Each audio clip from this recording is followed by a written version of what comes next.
It's time to talk about our top 10 running backs for week 4. We're starting right here at number 10 with Kyren Williams. This is a running back that, again, I say almost every video that I put him in, I was wrong about, right? Blake Corum, I thought was going to be taking a ton of his workload, but that is not the case. Another 19 carries last week. Kyren Williams is absolutely just getting the ball left and right. Didn't have a dominant performance last week, but man, he had an explosive performance last week. That's what I would want to say. Explosive. More than dominant, explosive. The dude can run for 2-3 touchdowns any given week, put up 100 yards any given week, and he is putting on a show this week. He's going against a Bears defense right now that ranks 23rd against opposing running backs, right?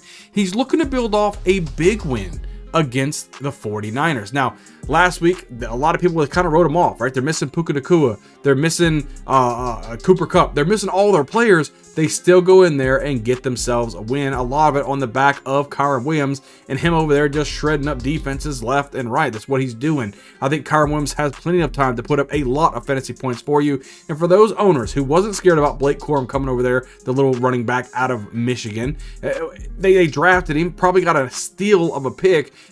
I think he's doing great. He's one of the top running backs for fantasy football in the leagues. He's proving it week in and week out. Absolutely love what he is doing. Kyren Williams easily at number 10 for me. Move right along here at number 9. We're going Jordan Mason. Jordan Mason, again, filling in very, very nicely for Christian McCaffrey. He's doing the thing. He's getting, he had a bunch of carries last week, right? And he didn't eclipse the 100-yard mark against this Rams defense.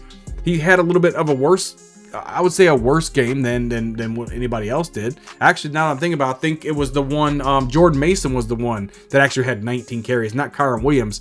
And Jordan Mason didn't really do much with it. I think he had like 70 plus rushing yards, something like that. Didn't really have the game that he wanted to, but he's going to have to step up. Looks like Deebo Samuel's probably going to miss some more games. Christian McCaffrey's going to miss more games. George Kittle, who knows if he's going to be back this week at all. So it's just one of those things, kind of pump your brakes a little bit on Jordan Mason. A lot of people are super excited about what he can do for this offense. He's a really good running back, and when given the opportunity, he can put up some fantasy points in a hurry. This week going against a Patriots defense that ranks 15th against opposing running backs. He's still receiving a bell cow workload, even though he didn't have that productive the productive week last week, right? So the Patriots, we have to watch out. I think they're better than what their rating actually says. They're really good against the run.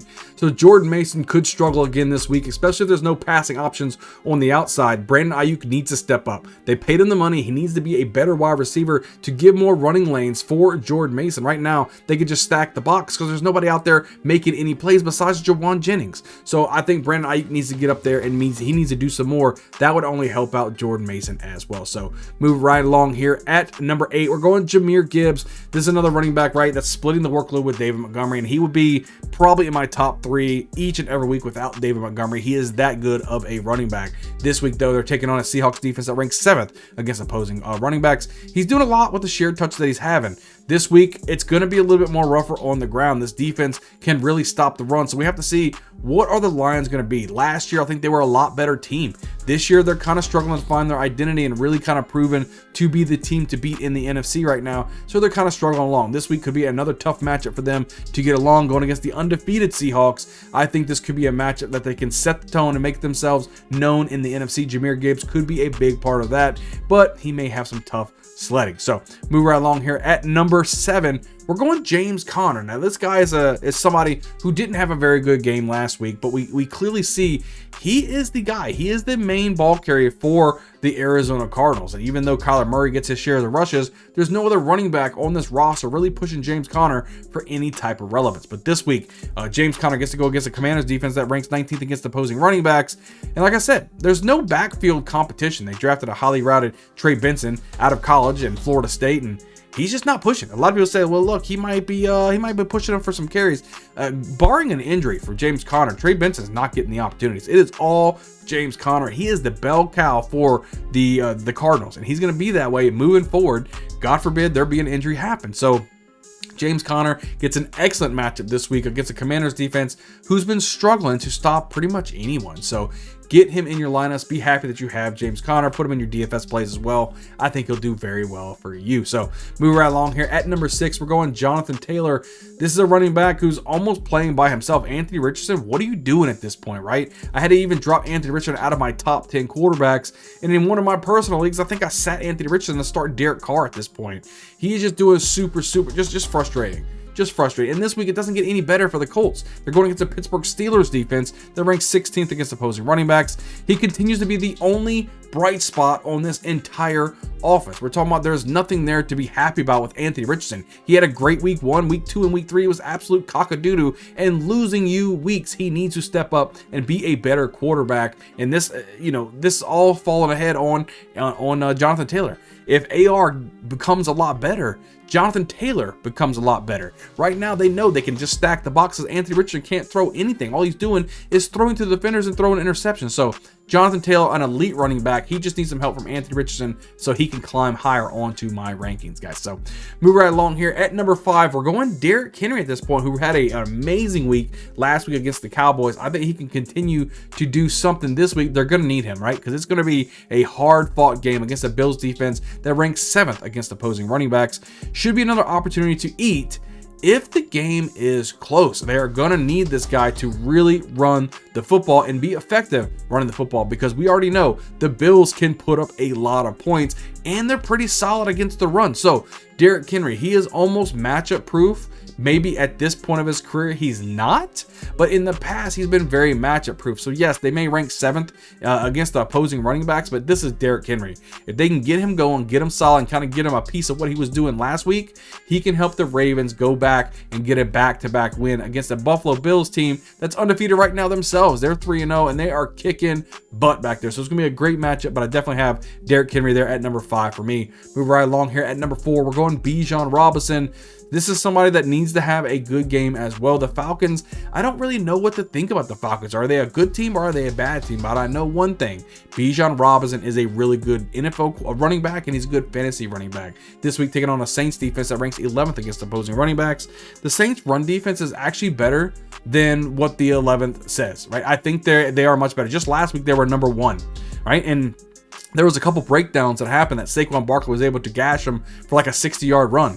But in the first half, you had Saquon Barkley with like 1 yard rushing. This is a really good defense against the running back. Don't let the 11th fool you. They are clearly a top 5 run defense. And this week, Bijan Robinson may struggle. That's why I had to put him down here at number 4. His talent alone should be able to help you in fantasy, though. So moving along here at number 3, we're going Breece Hall. This is a running back, right, that's getting a little bit of push from Braylon Allen. Now, it's clear that Breece Hall is the 1A running back in this backfield and clearly the guy to have. Braylon Allen just has some of his, runs or catches for touchdowns. It sucks because then it takes the offense off the field and less opportunity for Breece Hall. But overall, Breece Hall is a stud, and he gets plenty of opportunities to be fantasy relevant for your team. This week, they take on a Broncos defense that ranks 18th against opposing running backs. He will try to get something going against a real stiff run defense in the Broncos. The offense is starting to come along too, but the Broncos defense is pretty good. They're number 1 against the pass. They're rocking and rolling right now.